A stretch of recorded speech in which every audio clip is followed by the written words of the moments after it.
नमस्कार स्टूडेंट्स। इस चैप्टर नारीवाद और समाजवादी नारी के अंतर्गत आज ये अंतिम वीडियो पश्चिम नारीवाद बनाम भारतीय नारीवाद। आप लोगों की उदासीनता अब जो है इस ओर इंगित करती है कि आप लोगों को पढ़ाई की आवश्यकता नहीं है। ये बात आप लोग समझ लें कि आपको पेपर देना है। जो वीडियो अभी तक पोस्ट किए गए उन वीडियो में आप लोगों ने कितने वीडियो देखे हैं ये स्पष्ट रूप से इंगित हो रहा है, और ये उसी ओर इशारा करता है कि आप लोग पढ़ना नहीं चाहते हैं, या आप लोग जो है इस तरह से पढ़ना नहीं चाहते हैं। और निश्चित मान लीजिए स्थितियाँ खराब हैं, क्लास नहीं लग पाएगी, पढ़ाई ऑनलाइन ही होनी थी, लेकिन अगर आप लोग इस तरह से उदासीन रहेंगे तो निश्चित रूप से आप लोगों की पढ़ाई नहीं हो पाएगी, और इसके लिए आप लोग ही जिम्मेदार होंगे। इसका कारण आप लोग ही होंगे, क्योंकि आप लोग वीडियो देख ही नहीं रहे। यदि आप वीडियो देखेंगे, लिंक पर जाकर वीडियो देखेंगे, तभी जो है आगे वीडियो तैयार की जाएंगे। लेकिन जिस तरह से अभी तक आप लोगों ने उत्साह दिखाया है, उस उत्साह से तो आगे वीडियो पोस्ट नहीं किए जाएंगे।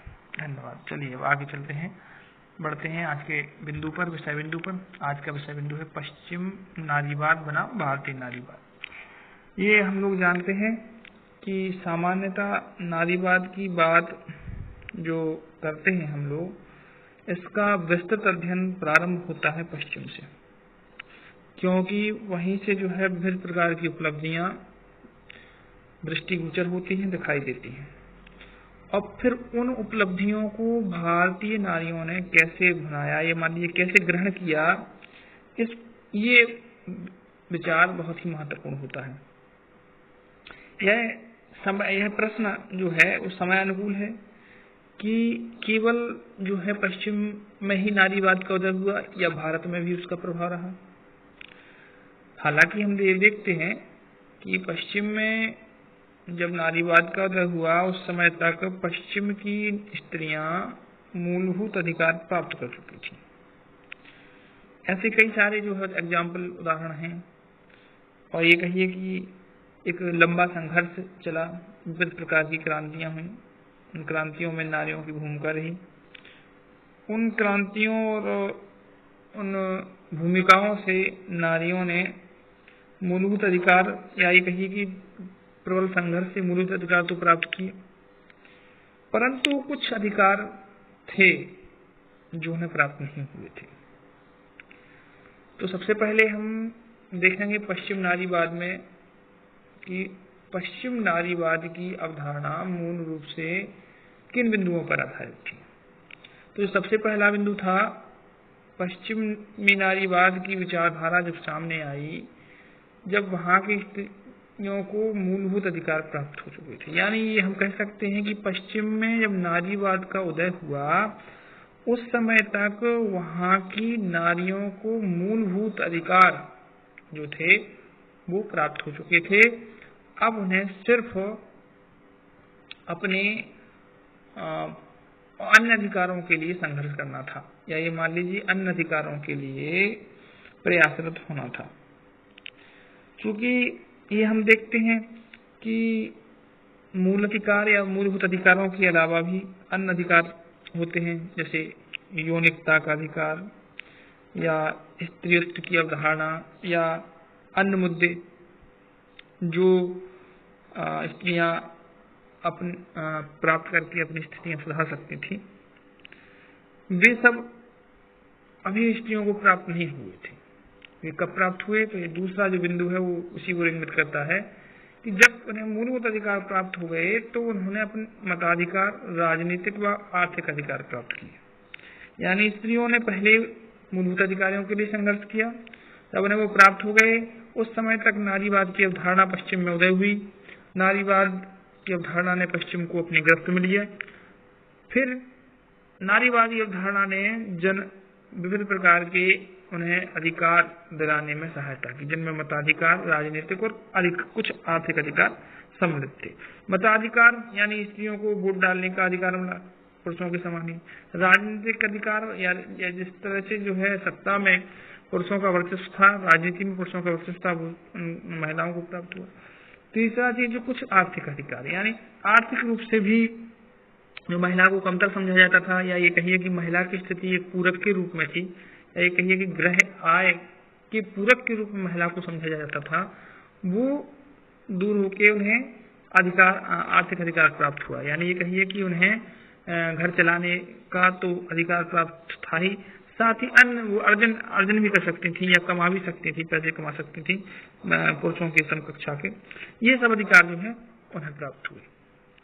अब जो पश्चिमी नारीवाद है उसमें मुख्य रूप से हम लोग ये पहले पढ़ चुके हैं कि विविध प्रकार के मुद्दे उसमें सम्मिलित थे, चाहे वो यौन से संबंधित हों, चाहे वो आर्थिक अधिकारों से संबंधित हों या अन्य अधिकार हों, ये सब मुद्दे थे। लेकिन तो तीसरा बिंदु आपको बताता है कि पश्चिमी नारीवाद उच्च वर्गीय श्वेत स्त्रियों का कब्जा था। यानी जो पश्चिम में नारीवाद उदय हुआ था, उस नारीवाद में वहां का निम्न वर्ग या अश्वेत वर्ग सम्मिलित नहीं था। केवल कौन था? उच्च मध्य वर्ग। और कैसा? श्वेत। यानी चूंकि ये हम जानते हैं कि पश्चिमी देशों में गोरे काले की भावना ज्यादा प्रबल रहती है। आज भी कई सारे ऐसे मुद्दे सामने आते हैं जिनसे हमें पता चल जाता है कि वहाँ आज भी श्वेत अश्वेत की भावना है। और अमेरिका में तो खासकर श्वेत अश्वेत था ही। अब्राहम लिंकन का नाम सुना होगा, बताया था मैंने आपको कि अब्राहम लिंकन ने अश्वेतों के लिए अधिकार दिए थे, जिस कारण से किसी ने उनकी गोली मारकर हत्या कर दी थी। तो ऐसे वहां पे श्वेत और अश्वेत की भावनाएं प्रबल थी। और उस तो जो नारीवाद का उदय हुआ, वो नारीवाद केवल कहाँ तक था? उच्च वर्गीय श्वेत लोगों तक। कैसा था? श्वेत लोगों तक। चौथी चीज जो है वो है मध्यम तथा निम्न अश्वेत वर्ग नारीवाद की तीसरी लहर में सम्मिलित है।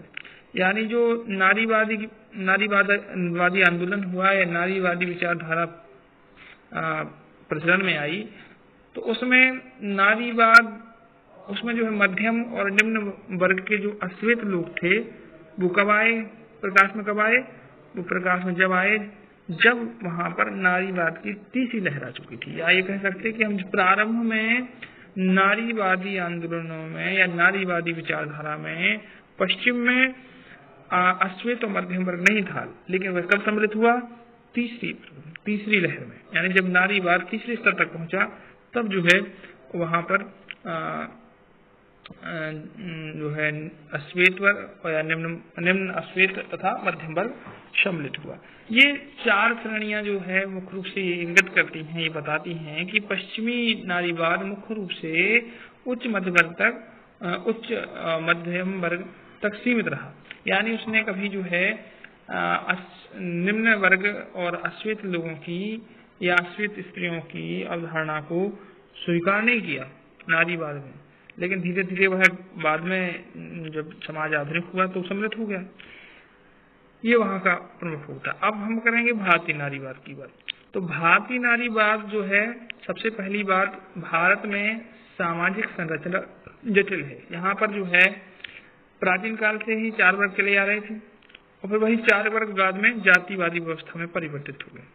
यानी हम ये कह सकते हैं कि जो पहला बिंदु है, भारतीय नारीवाद समाज के लिए समाज की जटिल संरचना और उसके फलस्वरूप दलित नारियों के होने वाले शोषण को व्यक्त करता है।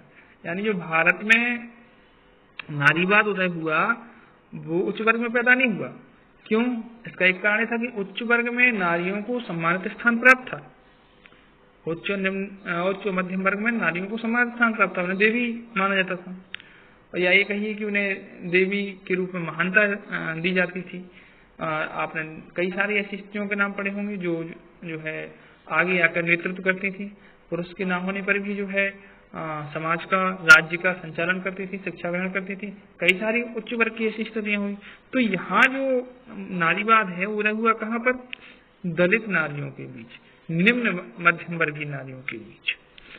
ये मूलभूत अंतर जो है पश्चिमी नारीवाद से। दूसरी चीज जो भारत में थी, तो भारत में नारीवाद के लिए उठ रही हर आवाज सतही तथा व्यक्तिगत तौर से संचालित थी।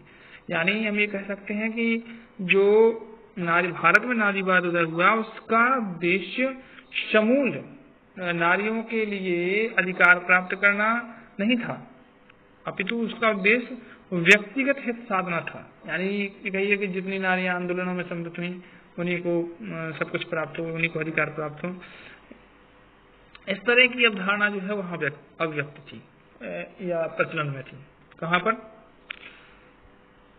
भारतीय नारीवाद में। ये मूलभूत तत्व है, ये आप जानते हैं अच्छे से। अगली जो चीज है वो है भारत में स्त्रियों को महानता का बाना पहनाया जाता था, जबकि वास्तव में उसकी स्थिति उतनी अच्छी नहीं थी। जैसे अभी थोड़ी देर पहले मैंने आपसे बात की, क्या बात की, कि भारत में स्त्रियों को महान माना जाता था, उन्हें दुर्गा के रूप में स्थान प्राप्त था, एक देवी के रूप में पूजी जाती थी, उन्हें बड़े बड़े अलंकारिक उपाधियों से विभूषित किया जाता था। उनकी स्थिति देखने में अच्छी प्रतीत होती है, लेकिन वास्तविक रूप में जो पश्चिमी विचारक हैं या जो नारीवादी विचारक हैं वो ये मानते हैं कि ये सब केवल दिखावा था, वास्तविकता में ये नहीं था, वास्तविकता में उनकी स्थिति उतनी अच्छी नहीं थी, ऐसा वो मानते हैं। तो जब नारीवाद का उदय भारत में हुआ तो सभी प्रकार की स्त्रियां उसमें सम्मिलित हुई।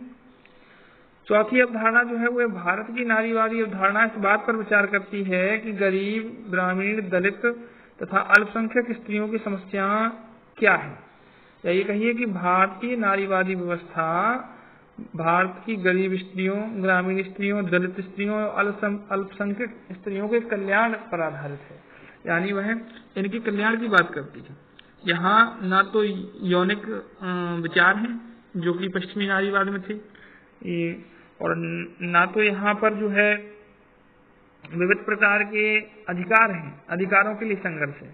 यहाँ तो क्या है, जो गरीब है, ग्रामीण है, दलित है, अल्पसंख्यक है, क्या उन महिलाओं को उनके मूलभूत अधिकार प्राप्त हैं, क्या उन्हें मूलभूत सुविधाएं उपलब्ध हो रही हैं, इन सब पर विचार जो है भारतीय नारीवाद करता है। ये भारतीय और पश्चिमी नारीवाद में थोड़ा सा अंतर है या सापेक्ष है उसके, जो आपने अध्ययन किया। मैंने ऐसे कि पहले वीडियो की शुरुआत में भी आपसे बोल दिया है, वही बात मैं याद दोहरा हूँ। अब आपके वीडियो अपलोड तभी किए जाएंगे जब आप लोग वीडियो को देखेंगे, अन्यथा 2 चैप्टर आपके हो चुके हैं, 4 चैप्टर हो चुके हैं आपके। अगला चैप्टर, चौथा चैप्टर होना है मनोविश्लेषणात्मक परिप्रेक्ष्य, लेकिन वो तभी होगा जब आप लोग लगातार वीडियो देखेंगे। जय हिंद, जय भारत।